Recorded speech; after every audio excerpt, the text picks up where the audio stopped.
Welcome to the Growth Shift. I'm David Zilstra. Here's what I've learned after years in business.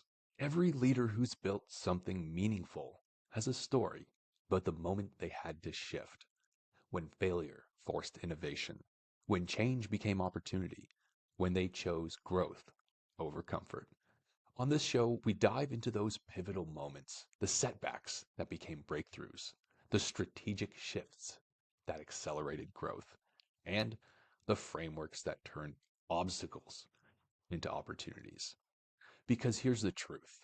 In a world where change is the only constant, the leaders who thrive aren't the ones who avoid failure. They're the ones who've learned to shift strategically through it. So whether you're facing your own pivot point or just want to learn from someone who's been there, you're in the right place. Let's dive in.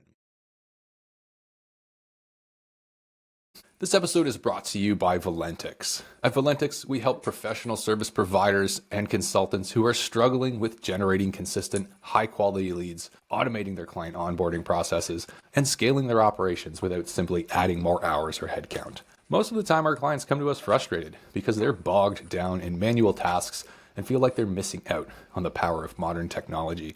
But with the right strategy and AI-powered solutions, they're able to streamline their workflows, attract better opportunities, and achieve sustainable growth.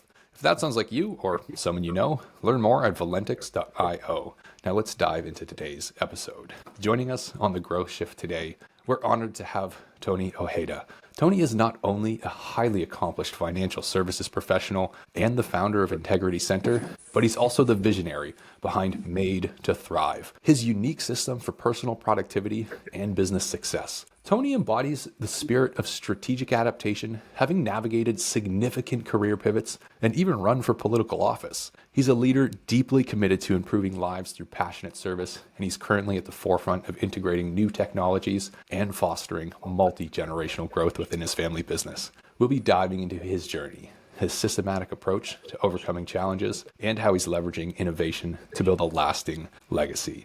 Tony, welcome to the Growth Shift. Thank you, David. I appreciate being here. It's great to have you. Now, Tony, you've had quite the history. I mean, going from insurance into politics, into finance. I mean, why don't we rewind here a little bit? Why don't you tell us a little bit about how it is you actually got to what you're doing today? It actually all started about a week before I got married to my lovely bride. We went in to get some life insurance on her because my dad was a financial advisor and insurance agent, and his boss stuck his head in the door and said, "Tony, Cindy, you have a few minutes to talk?" And a few minutes became like 2 hours. And by the time that meeting was over, he had convinced my soon-to-be bride that I should be a financial advisor like my dad. So that's ultimately how I became a financial advisor and don't have any regrets about it.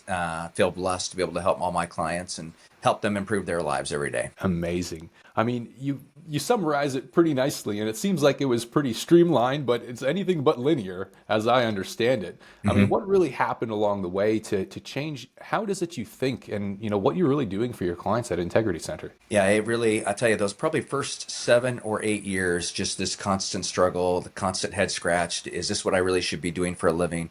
So much about what we did back 30 some odd years ago, it was all commissions based. And it's like, boy, I mean, if you don't write any business for 2 or 3 weeks, you feel like you're going to starve. And so the temptation is, I'm going to go write new business and I'm not going to be thinking about my clients. But my dad always told me, and that's actually one of the reasons the firm is called Integrity Center. He said, just always do what's right for your clients. And that was always in the back of my mind. And I was like, okay, so really just kind of stick through it, keep working hard. And as you mentioned, I had run for political office twice. And the second time I ran for office, that's the time that I really began to think, okay, what do I need to be doing differently? And that's when I began to shift and really talk about building a business. I think before I was really just an advisor, but I wasn't really building a business. So that's basically about a 12-year span where I'm like struggling, trying to figure things out. And now I decide I'm running for this legislative office and decided, no, we're going to run a business the way a business should be run. We're going to be really good at what we do.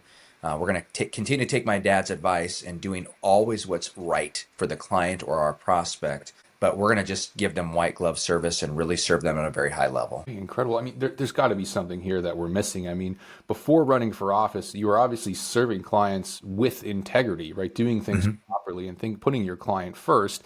You went to run for office.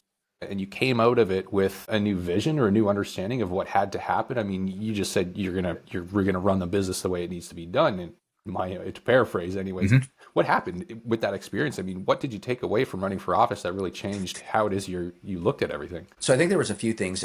One, 3 years before this, I started using a CRM that was archaic. Actually, at the time, it was still based on DOS. It wasn't even web based. So at that time, I decided I'm going to start utilizing this. It was what my dad was using, and really being able to organize all of our clients in that CRM so we could touch them more often, we could call them more often, we could review with them more often.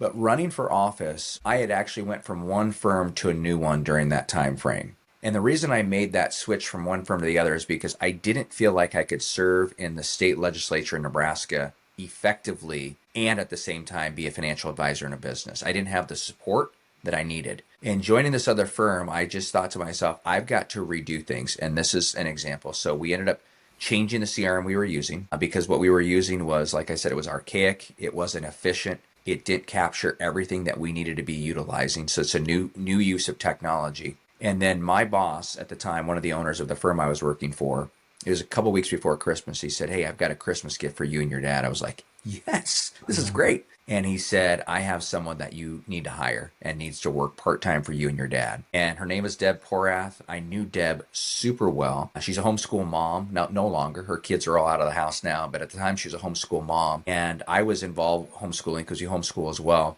And my oldest children were doing speech and debate. Her children were doing speech and debate. So Deb and I would volunteer at these speech and debate tournaments to work together. So I knew her gifts. I knew her talents. And I started putting together workflows and thinking to myself, what are the things that I should no longer be doing in business? Where do I need to focus my efforts? And I started delegating those things to Deb. And she started working, I think, for my dad and I like 12 hours a week. And within a year or two, soon after I lost my legislative race, I think she was working 20 to 24 hours a week for us. So new use of technology and actually hiring somebody to work for us were probably huge game changers for me. Wow, I mean, it sounds like you almost took a step into what I think most business owners should be doing, but many, maybe they don't want to relinquish the sense of control. And what I mean is, by delegating, stepping back and working on the business instead of in the business. How did that change things for you guys? I think at the time I probably had started just getting into personal productivity and leadership. I started reading. So I started learning what other good leaders, whether it was in my business in a financial services world or other industries, what they were doing and what they were doing effectively. And I basically began to realize, what am I really, really, really good at? And that was very specifically meeting with clients, one-on-one meetings or with prospects. That's where my gifts can be best utilized. And what I found is I was wasting a lot of time doing some other things, just time wasters. And there were other things I wasn't as good at that I needed to have somebody else do. And the example would be all of our outgoing calls. I actually asked Deb to do all of that. So that meant scheduling reviews. But the second thing that we do very often is we do what we call a checkup call. Simply, we call out, reach out to clients, see if there's anything they need from us, if they have any questions for us. And I stopped doing that because I found that when I did that, I might be on the phone for 15 or 20 minutes often. When Deb did it, she might be on the phone for 2 or 3 minutes. And it's because the purpose of the call was to simply check in. But I would call and the clients would ask about my dad. How's your dad doing? What are you guys up to? What's your family doing? I didn't have time to talk about that. And when Deb did it, it was much more efficient and allowed me then to have more time and have more appointments where I didn't feel stressed all day long about having to call these other people. So that would be an example of that. Kind of that growth mindset and saying, like you said, working on the business rather than in the business. That's what I started doing. Oh, really neat, really neat. And, it sounds like a lot of this was also inspired and shaped by your run for political office, right? I mean, win or lose, when running for political office, you're preparing yourself to step into the public sphere. I mean, you're in it already, but as a leader, right, to lead a community, to lead your local town, your state, whatever office that you're running for. Right. I mean, going through that experience of, stepping into leadership, preparing for it, being under public scrutiny as well, did a lot of that kind of reshape your approach to business and how you were thinking about running your business, maybe a little bit as more of a leader rather than as a worker? Probably not initially, but it definitely transitioned to that. I mean, when I ran for the legislature, that was an 18-month campaign, and I was campaigning hard. I was taking a lot of time off to go to your chambers of commerce, your business events, meet with educators, all kinds of things. And so had I not began making those changes, I would have just left all that work and it would have piled up and piled up and piled up. But the other part of that is just the networking. I mean, obviously, when you're campaigning and you're meeting all of these people, it better prepares you to meet with anyone. And so, although I've always been very, very confident in my ability to speak to people, I've also done a lot of public speaking. I was more confident in meeting with clients. Like, for instance, an example would be a big part of my legislative district was is agricultural based. And I have a lot of farmers who are clients, and I could never talk their language, ever. And I'm still not an expert. I still don't get it all right. But because I had to meet with so many farmers during my campaign, when my clients or prospects who came in were in the ag industry, I was able to associate and actually converse with them. It also allowed me to, when I visited with clients, not be so focused on what my agenda is, what I want to get accomplished. I would just simply ask them, tell me about what's going on in your life. What's fun and exciting for you these days? And the first 10 minutes or 15 minutes might be them talking about their vacation or their family or whatever it may be. And that's something that I learned from my campaign. I can't just speak. I have to listen to the needs of others. I have to listen to their stories. So that was a big change too. Wow, incredible. So you came out of these campaigns with, new skills, new abilities, new views, perhaps, let's say. But even going into that, I mean, you were already talking about using new things such as technology, right? Updating outdated CRMs and looking for growth, right? So you come out of office, you have these new skills, these new visions, you take a step back, you start working on your business more strategically. I mean, where did it go from there with your vision for using new tech, new processes, and new systems? I mean, where did you really take Integrity Center from there? Yeah, so that's a really good question. And I actually didn't form Integrity Center until 2018. But in my practice, so within a couple of years after my campaign, I had been taking on leadership positions within our firm. And then the owners asked me, as well as three others, if we would consider buying them and owning the company. And we're all in, right? And so all of a sudden, now we're the owners of a 30-person firm. And we have to call the shots. And we did a strategic plan at that time. And as part of that plan, we did 360 analysis on all four partners. So we got to hear all the good and bad, what everybody had to say about us, including each other. And as part of that process, the consultant who we had hired, he was going to help us. One of the things we found out is our people wanted a one leader. They wanted one voice, and they had four different leaders.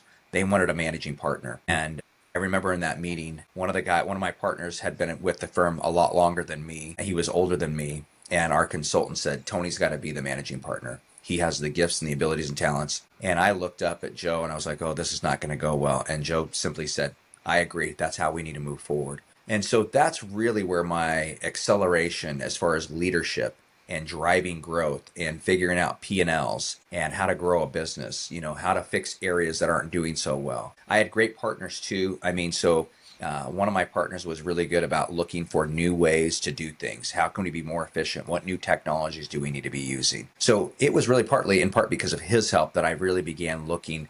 Okay, it's not just the people. People are important. They're our most important part of this. But what are the things that we need to be doing technology-wise to make us better? So that was a big part of it too. Wow. Okay. So Tony, I want to connect some dots here as well. I mean, you stepped into leadership. Obviously, you learned a lot. You grew a lot there as well. Tell us, Made to Thrive. What is that? Where does it come into play? Yes. So the firm I was the managing partner of, I can't remember if it was in 2014 or sometime around there, we merged with a larger firm. And I was the head of the financial services division. And after a year or two, I just realized there was too many, again, decision makers. And we weren't on the same page at all. And I was getting frustrated. And so I was either going to become a cancer and cause bad things within the business, or I could leave. It was at the time. So again, this was about early in 2018. I left and sold my stock and bought back my book of business at that time and started my firm on May 1st, 2018. And if I remember right, I wrote this book, all of these things that I had been doing, that I had become more successful, people that I had followed like Michael Hyatt, John Maxwell, Dave Ramsey. I mean, I could go on and on and on. Brian Tracy, Brian Buffini. And I was like, okay, I love all of this stuff. I geek out on this stuff. I think I'm going to write a book on what's made me successful. So I called it Made to Thrive, and I didn't do anything with it. It literally just sat on my desktop on my computer. And then I don't remember the timing of this, if that was 2020, it was probably 2020, 2021. My son started working for me. So that was the first employee that I had working for my little firm. And he saw it on the desktop. And he asked me he said, could I read the book? And I said, sure. So he read it. And then after a week, he said, would you mind if I made some edits? I'm like, that's fine. And then he said, Dad, you have to publish the book. And I simply said, son, I don't have to publish the book. He said, no, you really do. You got something really good. You have a system here that we need to teach others. And then lo and behold, within weeks, he has me convinced that we should start a new division called Made to Thrive. And although it's still going, we did actively do some coaching for individuals. We did strategic planning for some small businesses as well. And I'm still doing some coaching myself and may increase that in the future as well as my daughter Lindsay takes over the financial services practice. I built a whole system. I have my book. I actually, right next to me is my planner. I live by that planner. I created my own planner. I can't believe we did that. I didn't do it. I hired somebody to make the planner, but I told them what I wanted in it. And it's phenomenal. I look at that every day, and it really drives me to success. It helps me to achieve my vision in the future. So it's been great. Amazing. You got to tell us a little bit more about the system and the process. I mean, what's really in there that's different than what someone might find looking to, another leader in this space? Yeah. So the first and foremost thing we do, and again, it's somewhat duplication of efforts because I've heard other people talk about this, but we help people put together their personal mission statement, and actually in the planner, it guides people on how to do that. And they're not long. I used to have like almost a one-page mission statement. Well, you can't memorize that, right? And so mine is, I help improve the lives of others by serving them with great passion. So the idea behind a mission statement is it should be your guiding principle for everything you do. So, when you're a leader, you get asked to do a lot of things, and a lot of the things you should say no to. And I would just say yes to everything. I remember even not too long ago, the lieutenant governor of Nebraska, a good friend of mine, said, hey, the governor, who's Pete Ricketts, he's our U.S. senator now, he's like, governor wants you to be on this particular board. And I said yes without even thinking about it. And I served on that board for about 6 years. And although I can help improve the lives of others serving on that board, I couldn't do it with much great passion. And so I said, I have to do a better job of when I'm asked to do things, does it fall within my mission? And if it doesn't, go to something else. So we help people develop their mission and then their vision. So a vision can be sometime in the future. I probably wrote mine originally 5 or 6 years ago, and it's when I'm 60. So I'm 54 now. And this is what I want my life to look like on the personal side, spiritual side, business side, family side, 6 different life domains that we have. And then you create goals from that, and then daily thrive actions. So every day I have no more than 3 things that I must do. And those are specifically to help me get to my goal, which will help me get closer to my vision. So the planner's all designed with that. I mean, this must have been very powerful for you to get you to the position you're in today. I mean, you've been in the financial industry for quite a while, right? But you mentioned that you really only started your own firm. You referred to it as a small firm in 2018. Your son was your first full-time employee around 2021. Here we are in 2025. But as I understand it, you're only working something like 20 hours a week or taking a step back. Your daughter's coming in to run the firm and grow it. I mean, like, how is this even all possible? What's the vision now that you're bringing for Integrity Center? Yeah, it's true. So I do work about 20 to 25 hours a week. I do take a lot of time off, but my daughter Lindsay and my daughter Rachel, who both work for me, I don't know of any, if they ever work more than 30 hours a week. I would guess they're in that 20 to 25 hour a week range too. Right. We have unlimited PTO, so as long as you kind of let us know you're going to take off, and PTO is PTO. When you're off, you're off. It's got to be a great exception that any of us would call you specifically to say, I need your help with something. We follow each other's emails, and it's just a lifestyle that we want. And the great thing is I let my clients know. So our office, I'm in my office, but on Mondays and Fridays, I'm at home. Lindsay's at home. Rachel's at home every day because she's in Minnesota. She's not in Lincoln, Nebraska like us, so she works remotely. But if you email us or call us Monday or Friday, we're going to respond, and we are going to act, or we'll call or email you right away. Tuesdays and Wednesdays and Thursdays are the only day, with pretty rare exception, that I meet with clients in my office, but they're full days. And our clients know that. They know if they call us or email, and they know if they email me in the evening, I'm not responding to the next day. And so we're upfront with people. They appreciate that. And I've got it in place. We have a buy-sell agreement between Lindsay and I right now. She will buy the practice from me. It's not set in stone when that is. I think it might be 10 years from now. I don't want to be the type of financial advisor that's working until I'm 80 or 85 or 90. because there's a lot of those advisors who don't keep up to date on new things, and they're not really serving their clients as well as they should. Yeah, we have it set up, but I don't foresee myself slowing down much more until maybe I'm 60, but you never know. Yeah, I mean, so Tony, you're mentioning these advisors who find themselves in the position, in their 80s, they're still working, right? I mean, it sounds like the way that you have set up your business, being able to step back to only working 20 to 25 hours per week. Obviously, you have some incredible systems that you're bringing to it. Yeah, you're a proactive business owner. You're not reactive. Your clients know what to expect from you. And obviously you're delivering, right?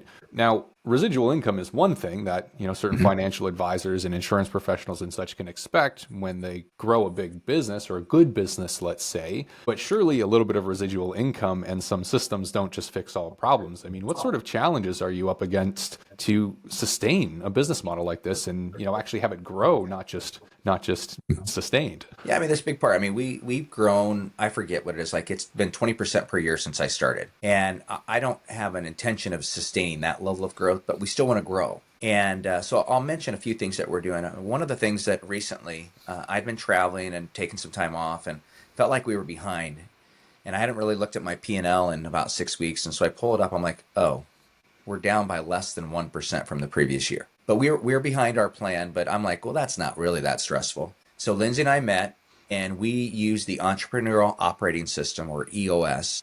And I'm the CEO. She's the president. I'm the director of sales and marketing and Wealth Financial Advisors. So I went to her and I said, well, we're a little behind plan. We need to create more revenue. And I said, I've kind of reviewed everything. And you, as a financial advisor, Lindsay, are actually hitting your objectives and exceeding your objectives. That means the problem is me as a financial advisor. I'm not meeting the objectives. And I said, so you as president need to figure out a way for me, a financial advisor, to generate more revenue. Within 2 or 3 days, she came back and she had reviewed all of our meetings from the previous year. And she found 12 opportunities that she said, and we eliminated like 4 of them. I said, let's wait on those until we review with them next.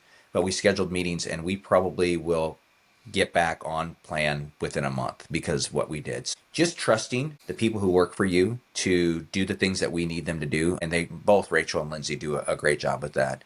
So that's a challenge. You'd hate to be behind at all. And so that is a challenge. So you got to find ways to do better. Another thing that we've done is, the challenge for me is utilization of AI. I'm very open to it. And I know this is one of the things that you wanted to discuss, but we've leaped into that over the last 3 or 4 months. And I've had some frustrations with how what we're using communicates with our CRM and communicates with this. And so it's interesting, as you're doing your introduction, I'm like, boy, that sounds a lot similar to what I'm looking at with another company. And we're exploring a company in Omaha, Nebraska, who I think is doing a lot of the similar things that you're doing, and is proposing that we build a system so all of our vendors that we're using, all the tools that we're using, are communicating effectively and efficiently. But the big part of this is the use of AI and making phone calls. And that scares me to death. But I'm also a member of Vistage Worldwide. In my Vistage group, I introduced this to them last Thursday. It just so happens that one of my clients was a guest there as he's thinking about becoming a member of our group. So I'm like, oh my gosh, I got to talk about using AI for voice and all this other stuff. And the whole group was like a little concerned, but one of the guys played a sales call from an AI voice. And I'm just going to tell you, had he not said it was an AI sales call, I don't know if I would have known that. And so I became so intrigued so we're thinking about making some switches in our technology to make us more efficient, save us time, and even more importantly, it would probably save us about 5 to 6% in expenses by making the changes. So that's how we grow. If we want to be more profitable, we can increase revenue, we can reduce expenses. So we're going to reduce some expenses and get more out of it. Absolutely. Growth doesn't just mean more revenue necessarily. It means being more efficient oftentimes as well. So Tony, you've always been investing in growth and innovation and new systems. Obviously, you're very systematic and proactive business owner, not a reactive one, right? So you're starting to explore AI right now. You said you've had some concerns around that, but it's also impressed you at the same time. For somebody who has pursued systems and technology for many years now, when it comes to assessing, right, the new technologies that you might be pursuing and making a case for, is this actually going to provide business value, or is it just a shiny object? What sort of approach do you take to make sure that, this is the right path to go down? Yeah, David, I appreciate that question. It's probably threefold maybe. maybe even more than that. So I do have a mastermind or study group of other financial advisors that they're with my broker dealer. All of them probably generate more revenue than I do. I mean, I'm talking the top of the top of the top. And we meet every month, and sometimes we have a speaker, but we all will bring things. We might bring a case we're working on for a client to get everybody's input. But we also will talk about this sort of thing. What tools are you using? Or we might talk about one of the advisors is like awesome with like client events and reaching out to clients and making clients so happy. And so she's always sharing the ideas that she's doing. So that's a big part of it. Some of the new AI that we've been utilizing, it's become from referrals from some of these other advisors in my group. As I said, being a member of Vistage Worldwide, I've been a member now for about 16 months. Same thing, that nobody's in my industry. Everybody's in a different industry, so be able to get the perspective of others. So you bring an issue or something that you're trying to discern, let's say, and every member starts asking questions so they can get a better idea of what you're trying to accomplish, and then they provide feedback or give you ideas on that. That's a big part, but probably the most important for me is just Rachel and Lindsay. They're 30 and 25, or Lindsay's almost 25. So they understand this stuff a lot better than I do. And although I hate change because it scares me a little bit, I'm very open to it. If it's going to make us better, great. But I just don't want to get angry, and they don't want me to be angry either. And it's not like I start yelling or screaming or anything, but they want their boss and their dad to be happy, and so they help me discern a lot of that. And we when we had this meeting with this particular person yesterday or 2 days ago, they asked a lot of questions, and they expressed some of the same concerns that I do. And so it's just not jumping in and be like, oh, this is like you said, the nice new shiny object. I'm doing it. No, let's make a calculated decision on what we do, and and then have a backup plan. If we make this switch and it's terrible, we have to have a plan in place to get back where we need to be. That's incredible. It sounds like at Integrity Center there and with your family, you've got a great dynamic of not just accountability, but also collaboration, right? Being able to lean on each other for your strengths and being able to trust in each other, even if you're a little bit more iffy around change like this. Understanding that, hey, you know what, this is still the right direction to go in if everyone else is feeling good about it as well. I love that. Tony, you've shared some incredible insights on building systems, adapting through challenges, and now strategically integrating technology as well. For other business leaders who might be facing similar growth pains or considering some major operational shifts, what's maybe one piece of actionable advice, perhaps, taking your frameworks and, what you've built and designed in consideration? What's one piece of actionable advice that you might offer them based off of your experiences? I would say, first and foremost, just figure out the objective. What is your overall objective? And if it doesn't fall within that objective, you should just disregard it. That's probably the most important thing, but then just be also very discerning. I feel like I've made some mistakes in business, but there have been few. I've made actually more personal mistakes with other things. And usually it's because I didn't discern it well. And so it's just discerning, obviously if your objective is to grow or to serve clients better or whatever it may be, you then have to discern what can best be utilized to help me achieve that objective. And if it doesn't help you achieve that objective, believe me, I like shiny objects. I mean, I'm all about it. But at the same time, you can waste a whole lot of time if you're going from one thing to the next to the next to the next. Don't waste time is the important thing. Tony, thank you so much for sharing your journey and your wisdom with us today on the Growth Shift. For our listeners who are inspired by your approach to business and life and maybe want to learn more about Integrity Center or Made to Thrive, what would be the best way for them to contact you to find out more? I would say there's two things. You can go to integrityctr.com, so short for center, or you could email me at Tony, that's Tony, at integrityctr.com. I'd also encourage you to go to Amazon. It's Made to Thrive is the word made and then the number two and then thrive. I don't take my word for it. If you buy the book and you hate it, email me, say it's a terrible book, and I'll refund your money. Tony, thanks again for joining us today on the Growth Shift. Thanks, David. Awesome. And that's a wrap on another episode of the Growth Shift. If this conversation sparked something for you, whether it's a new perspective on failure, a strategy you want to try, or just the reminder that every setback can become a setup for something bigger, hit that subscribe button and share this with someone who needs to hear it. Remember, the leaders who thrive aren't the ones who avoid change. They're the ones who shift strategically through it. If you're ready to build the systems that help you grow without the chaos, head over to valentix.io We help businesses like yours scale smarter, not harder.